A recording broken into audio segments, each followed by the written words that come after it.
Pamela had always been a bright girl. At 15, she was in SS2, the pride of her parents, Mr. and Mrs. Okechukwu.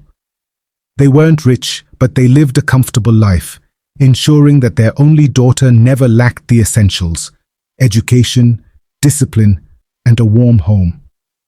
Mr. Okechukwu, a diligent artisan, taught her life's values through patience and hard work, while Mrs. Okechukwu, a devoted teacher, nurtured her intellect and character. They listened to her dreams, guided her choices, and protected her from negative influences. Every evening they shared family meals, offering wisdom wrapped in gentle words. Their love wasn't loud, but evident in their sacrifices, their unwavering presence, and the moral compass they instilled in her. Pamela understood the value of hard work, respect, and discipline, values her parents had instilled in her from childhood. She attended a reputable secondary school in town, where she stood out not just because of her intelligence, but because of her humility and kindness. She was the kind of student teachers admired, the type who balanced academic excellence with a good heart. One quiet afternoon in the school library, she had gone there to return a novel when she noticed a tall SS3 student struggling to find a particular textbook. She hesitated, then politely asked, "Are you looking for something?" Brian, surprised, turned to her.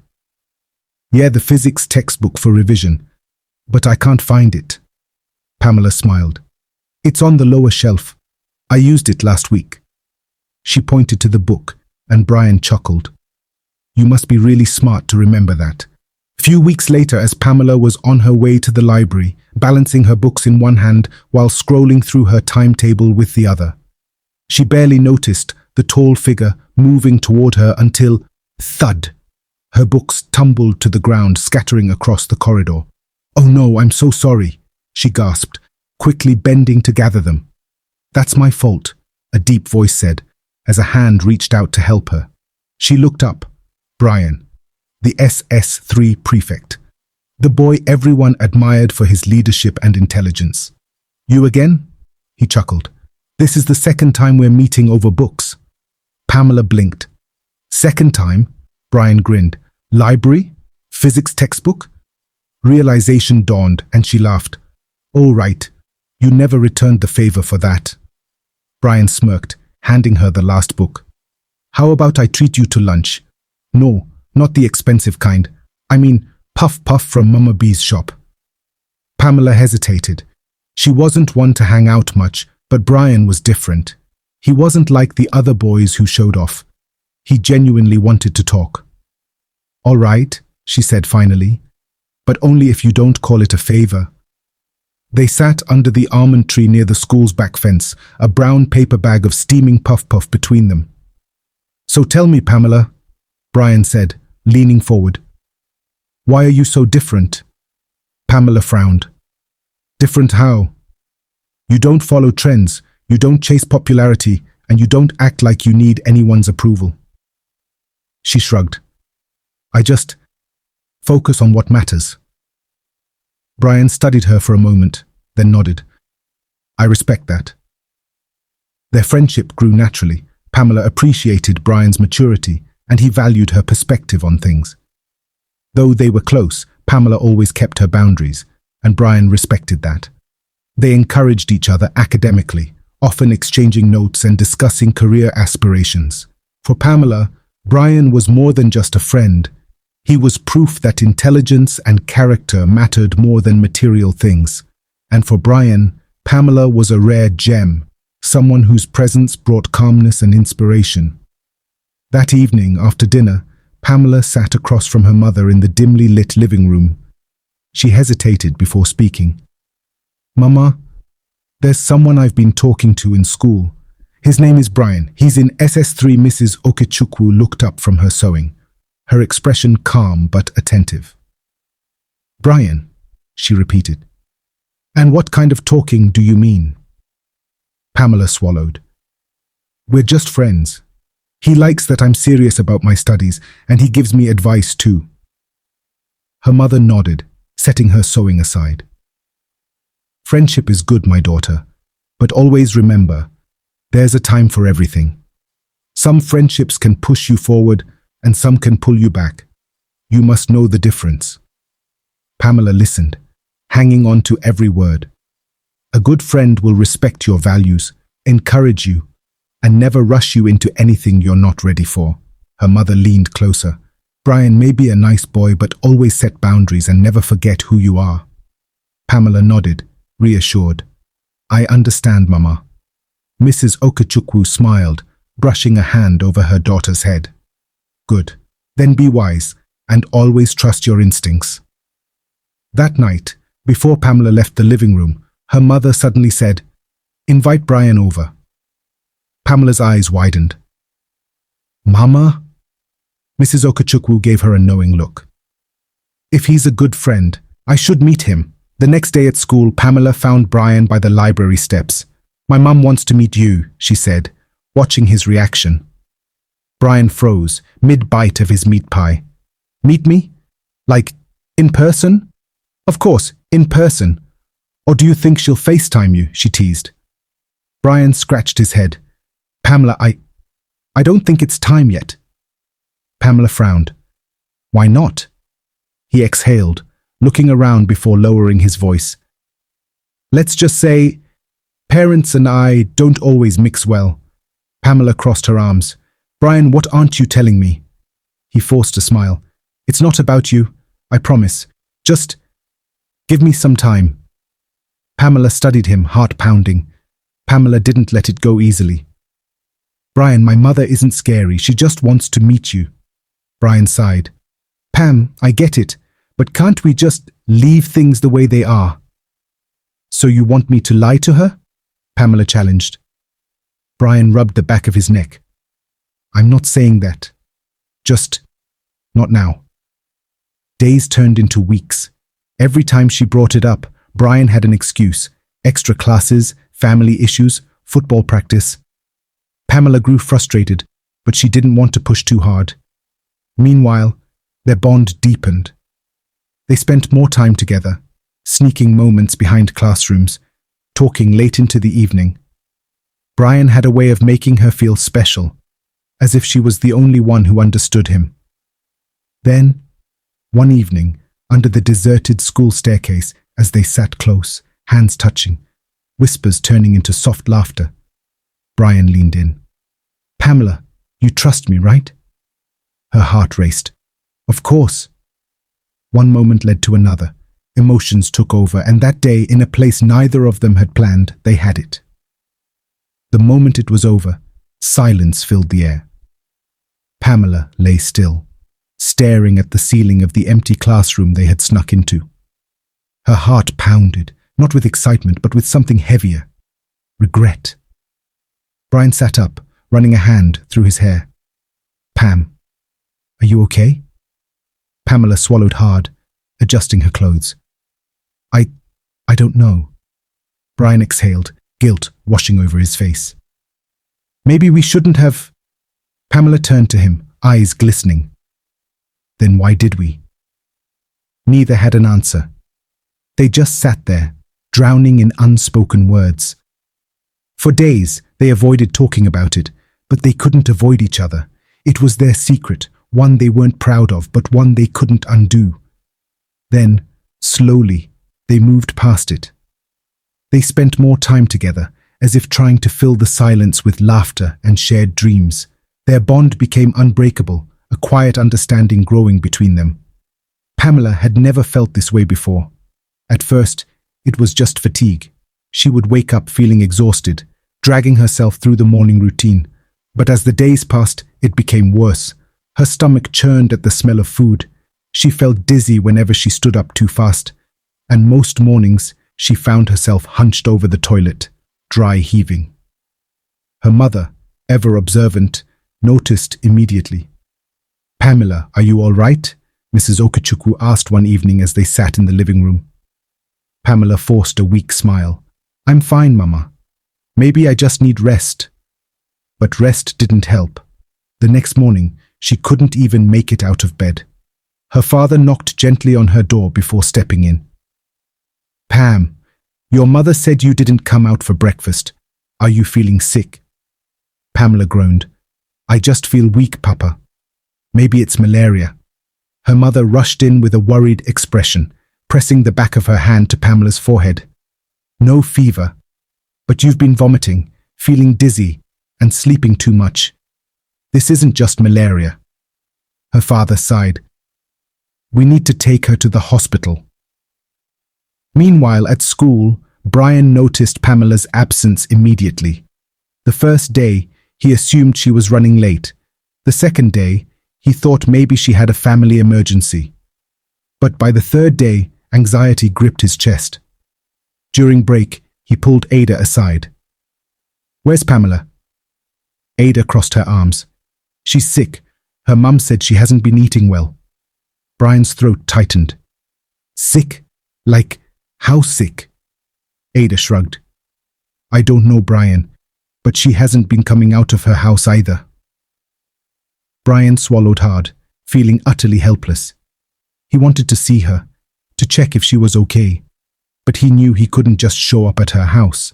At the hospital, Pamela sat weakly in the waiting room while her mother filled out the paperwork. Every minute felt heavier, her body aching, her heart pounding. She had a bad feeling about this. Soon, a nurse led her into the doctor's office. The doctor, a middle-aged woman with a kind but serious face, asked a few questions before ordering some tests. After what felt like an eternity, the doctor returned with a clipboard, her expression unreadable. She adjusted her glasses, cleared her throat, and spoke carefully. Mrs. Okechukwu, your daughter isn't suffering from malaria. Her mother sat up. Then what is it? The doctor exhaled. Pamela is pregnant, about 7 weeks along. Pamela's ears rang, her vision blurred. Her mother's sharp intake of breath made her stomach clench. Excuse me? Mrs. Okechukwu whispered, her voice barely above a breath. The doctor nodded. She's pregnant. Pamela's world crumbled. Her mother turned to her, eyes filled with disbelief and something worse, hurt. Pamela, she said, voice shaking, tell me this is a mistake. Pamela couldn't. She just sat there, heart hammering, eyes burning with unshed tears. Her mother stood abruptly, gripping her wrapper tightly. Number, this can't be happening. Pamela's lips trembled. Mama, But before she could finish, her mother stormed out of the room, hands on her head, whispering in disbelief. Pamela felt her entire world collapse. What had she done? The ride home was painfully silent. Pamela sat curled in the back seat, heart hammering. She dared not look at her mother, whose knuckles were white from gripping the steering wheel too tightly. As soon as they got inside, the door slammed shut. Mrs. Okechukwu turned sharply. Pamela, stand there. Pamela froze, eyes brimming with tears. Her mother's voice was sharp, trembling with fury. You pregnant at 15 after everything your father and I have done for you? Pamela swallowed hard. Mama, don't mama me. Her mother's hands shook. You of all people, Pamela, how could you do this? Who is responsible? Tell me now. Pamela clenched her fists, voice barely above a whisper. It's Brian. Her mother's chest rose and fell in rapid breaths. Brian, that boy you refused to let me meet. The same boy you defended? Pamela nodded weakly, biting her lip. Her mother let out a bitter laugh, pacing the room. So this is why he kept running. He knew what he did. God will judge him. Well, when your father returns, I will tell him and we will take it up from there, she added. Pamela fell to her knees, gripping her mother's wrapper. Mama, please don't tell Papa. He won't survive this.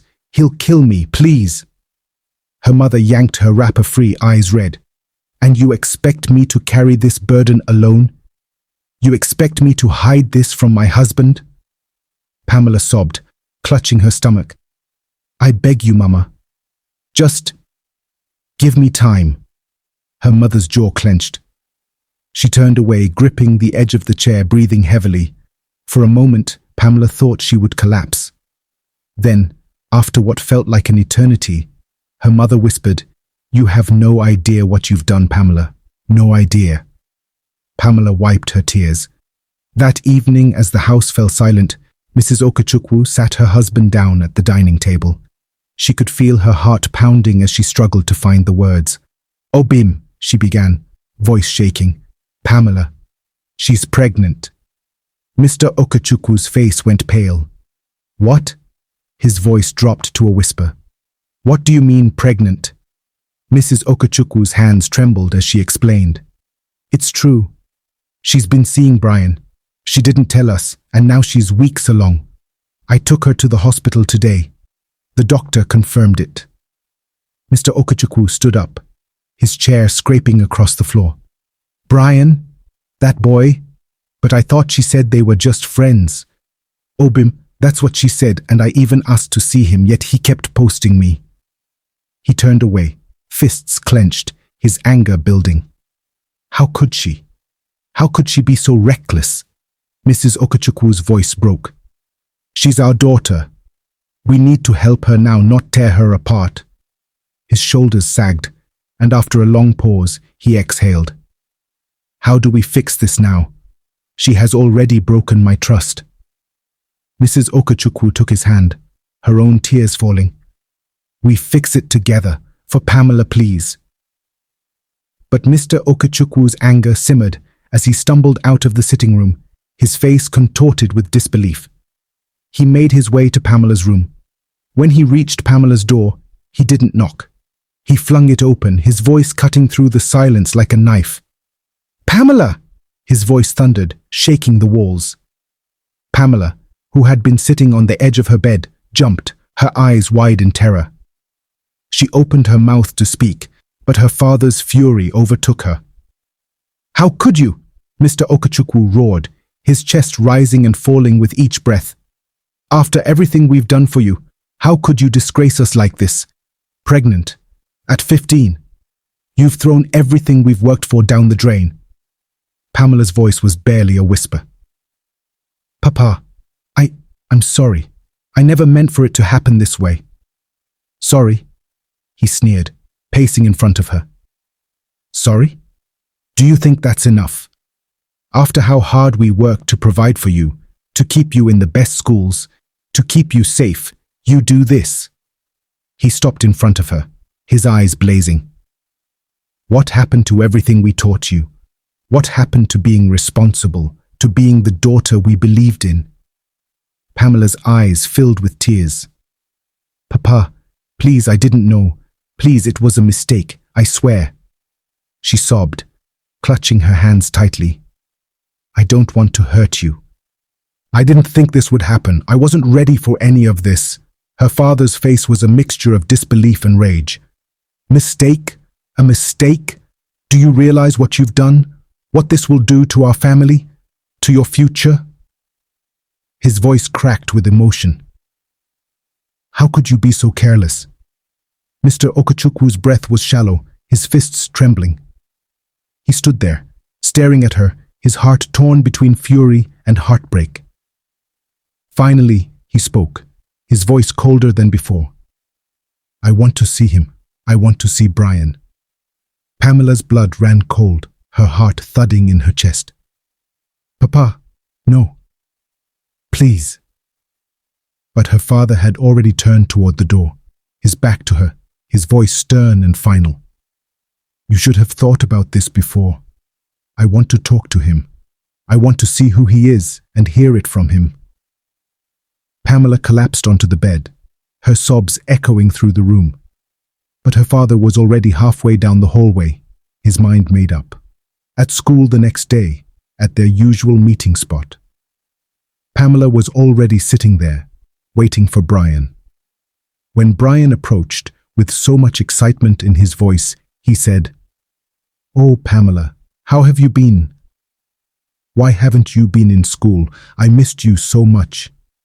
Heard you were not feeling fine but couldn't come to your house. How are you doing now?" But Pamela was so quiet and didn't know what to say with her worried look. This made Brian become so worried, as he asked, "Is everything okay?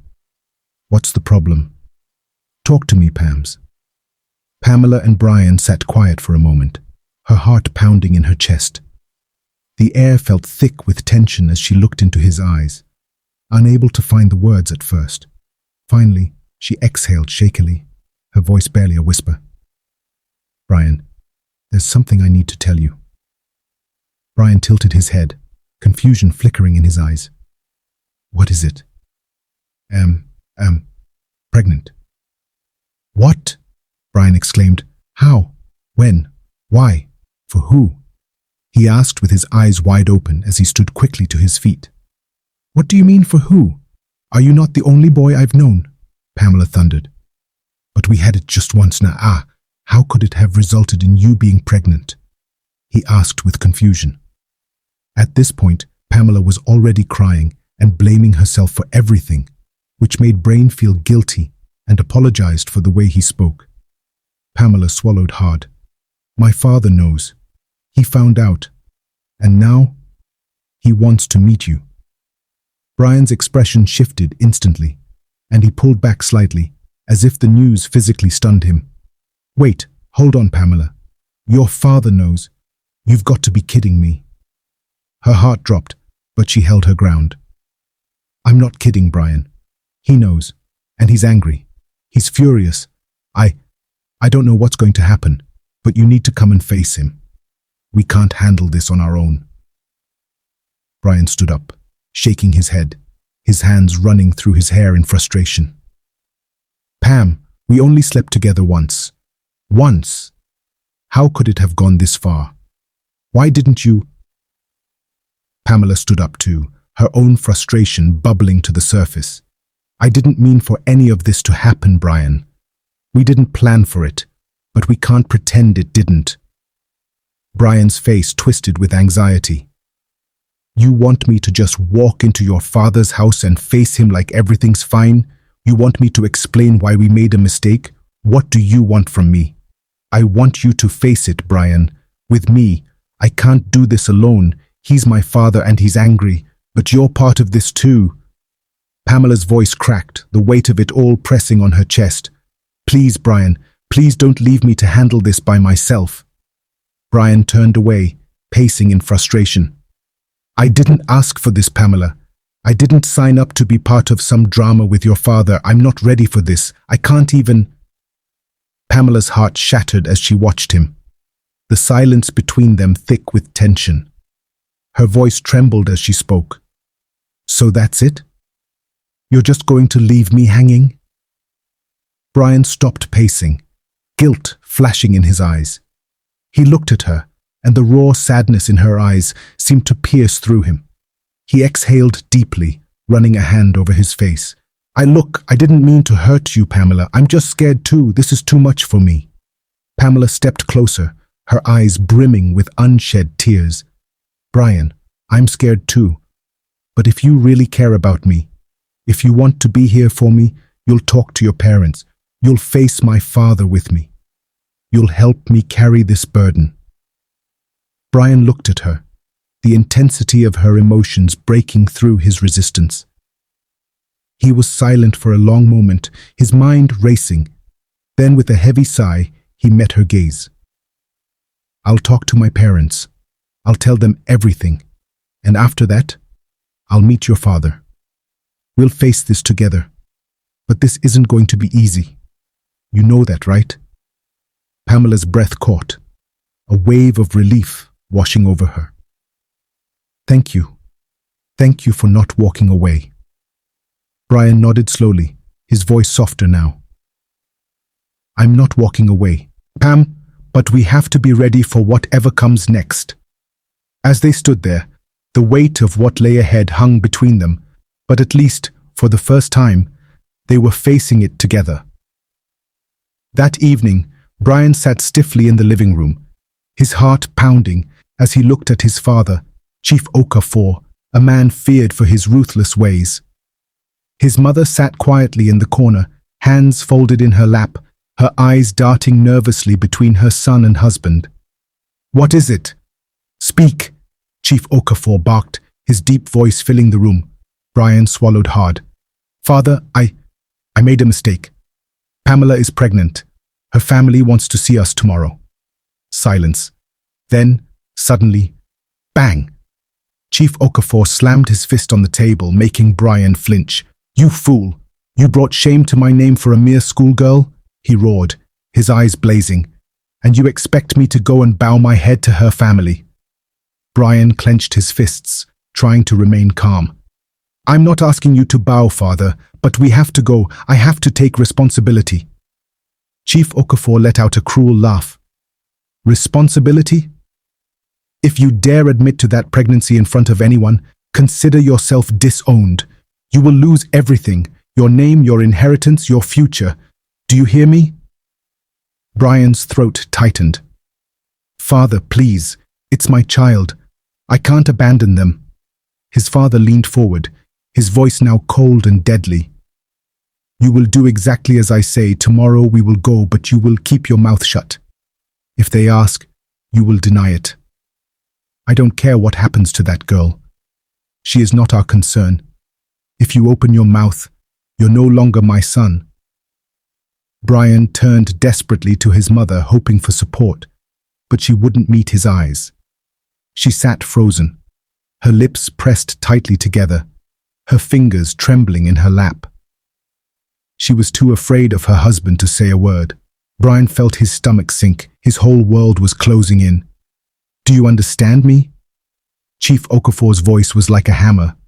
Brian looked down, fists clenched, pain twisting in his chest. "Yes, father." But deep inside, he felt like a coward. The air in the Okachukwu's living room was tense. The small space felt suffocating as Pamela sat between her mother and father, her fingers curled into tight fists on her lap. Across from them, Brian sat beside his father, Chief Okafor, who looked as rigid as stone. His mother sat beside him, silent, her hands trembling slightly, but she dared not speak. Mr. Okachukwu cleared his throat, his voice firm, laced with restrained anger.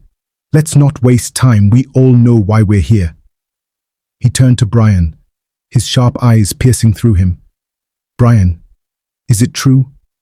Are you responsible for my daughter's pregnancy?" Brian swallowed hard. His heart pounded so loud it drowned out everything else. His hands shook and his lips trembled.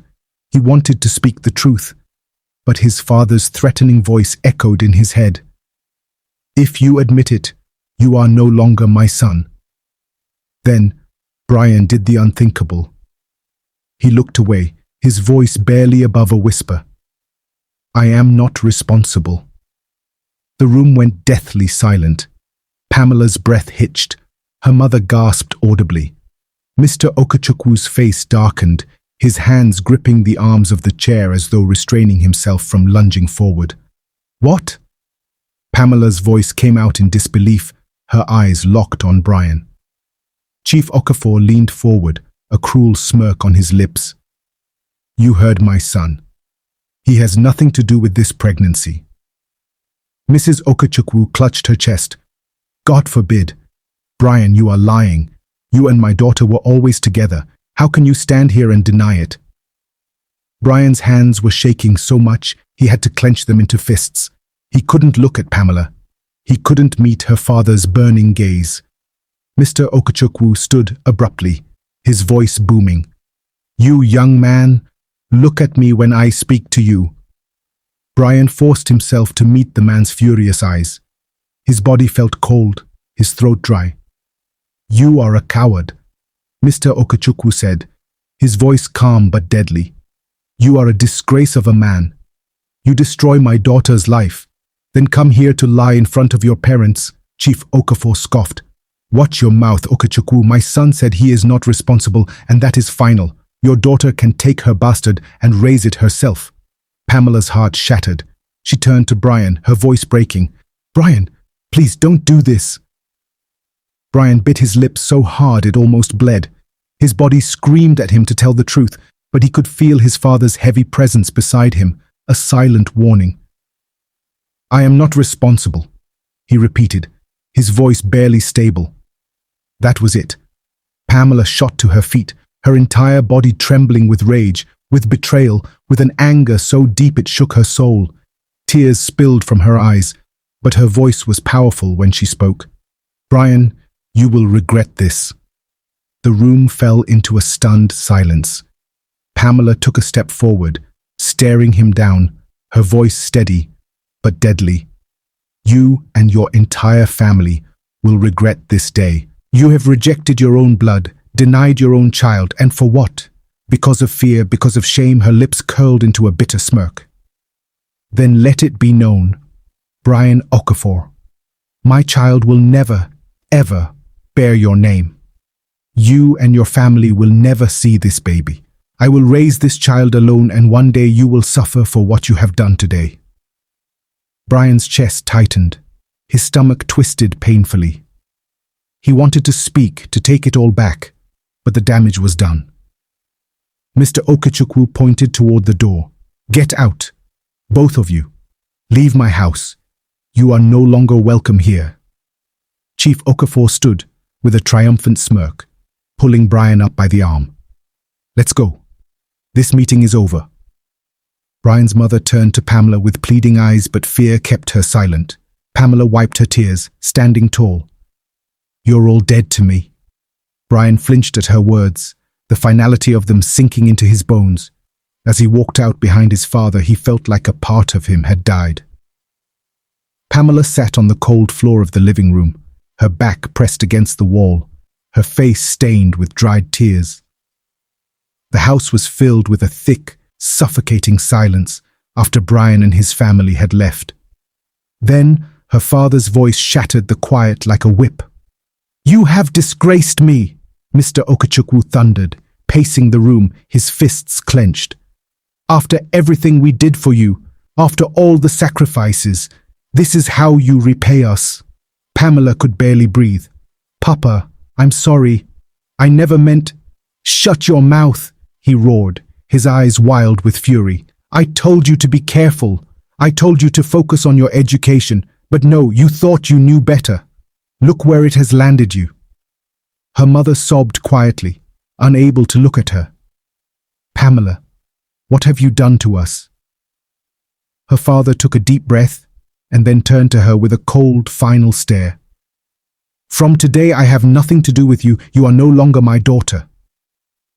Pamela gasped, her heart clenching in pain. "Papa, please don't say that." He raised a hand, silencing her. "I will not throw you out of my house. You can stay here, but don't expect anything from me. You will feed yourself, clothe yourself, and care for yourself. You made your choice. Now, live with it." Pamela's body went numb. The next morning, reality hit hard. With no food, no money, and no help, Pamela had to find a way to survive. She borrowed a tray from a neighbor and went to the market, using the little money her mother secretly slipped into her hands to buy oranges and bananas. She started hawking fruits, walking the hot streets with a heavy tray on her head, calling out to customers, "Fresh oranges, sweet bananas, come and buy." The humiliation burned her soul.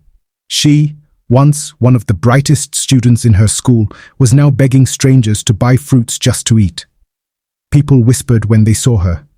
Some pitied her, others mocked her. See how she threw her life away for a useless boy. She ignored them. She had no choice. Months passed, and Pamela had grown stronger. She had no time to cry anymore. But then, one morning, tragedy struck. Her father fell sick, suddenly and severely. Pamela rushed to his bedside, her hands trembling as she reached for his weak fingers. "Papa, please forgive me." His eyes, once full of fire, were now dull. He looked at her, breathing heavily.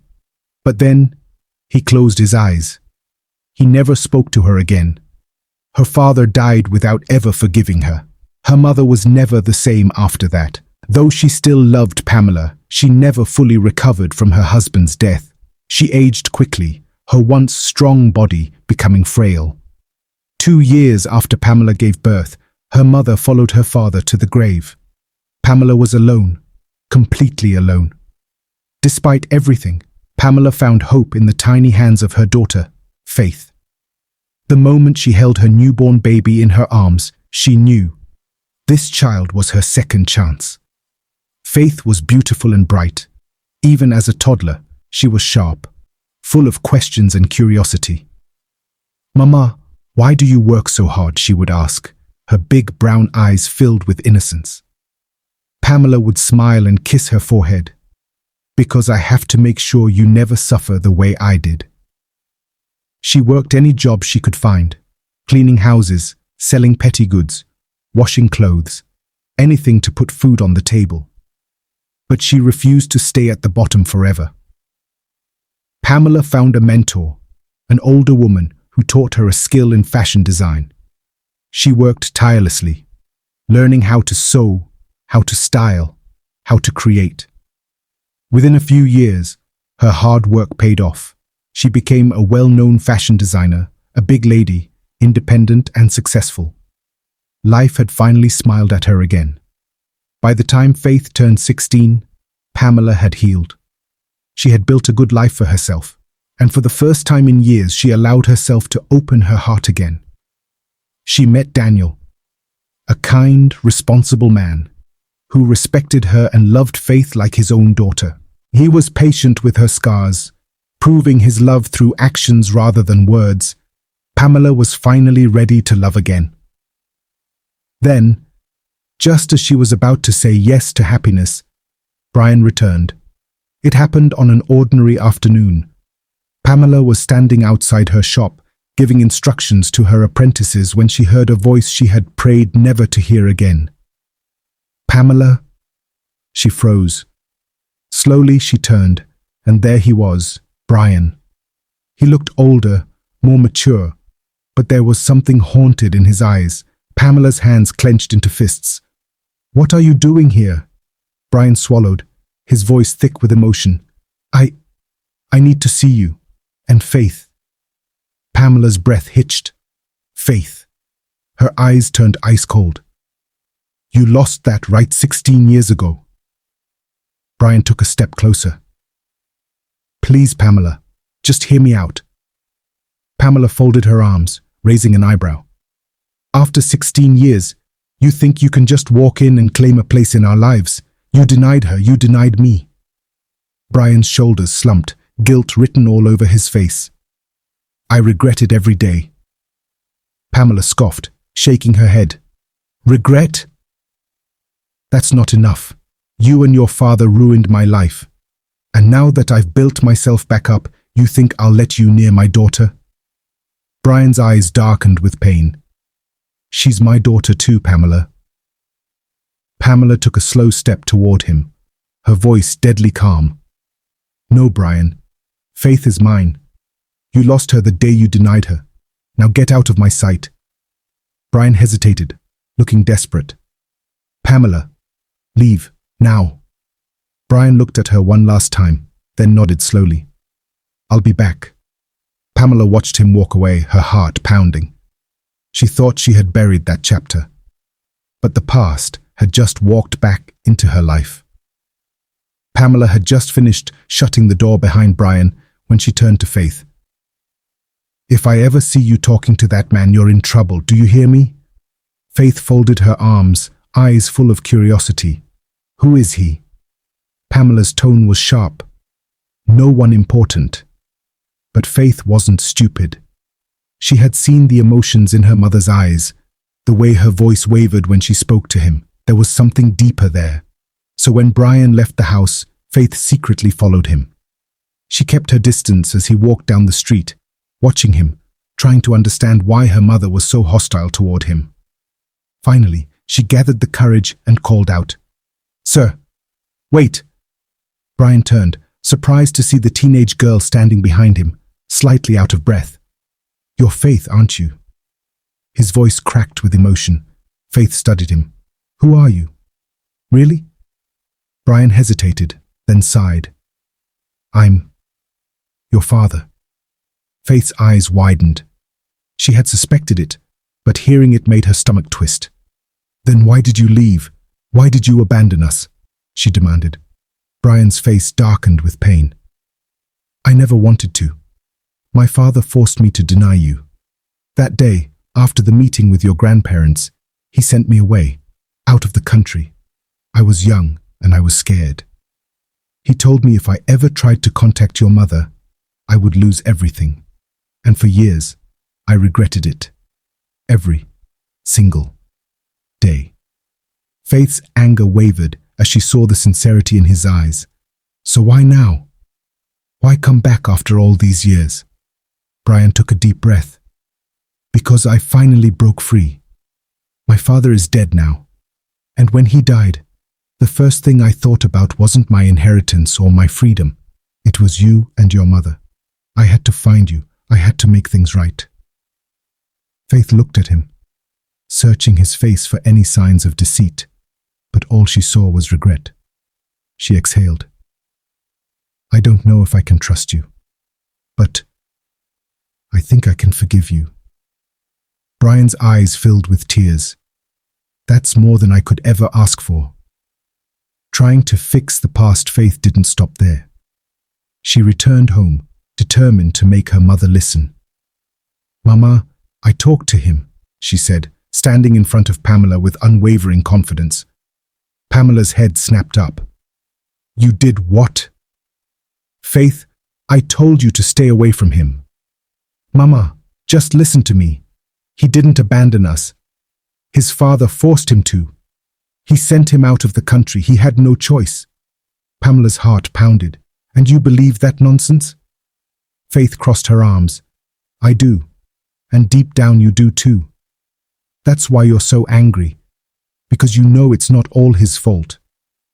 Pamela clenched her jaw, her emotions in turmoil. Days passed, and Faith didn't give up. She convinced elders in the community to intervene, respected men and women who urged Pamela to forgive Brian. The past is the past, Pamela, one elder said. This man has returned with good intentions. Give him a chance to be in his daughter's life. But Pamela was unmoved. He had his chance. He lost it. Even after multiple interventions, she refused. Faith was heartbroken but didn't stop loving both of them. She had made her choice to forgive her father, even if her mother never would. As for Brian, he accepted Pamela's decision, but vowed to never disappear again. Whether or not Pamela forgave him, he would always be there for Faith. But deep down, he still hoped that one day Pamela's heart would soften. Do you think Pamela is right not to forgive Brian, nor give him a chance in his daughter's life? If you were the one, what would you do? Drop a thoughts in the comment section and don't forget to subscribe and like. Thank you.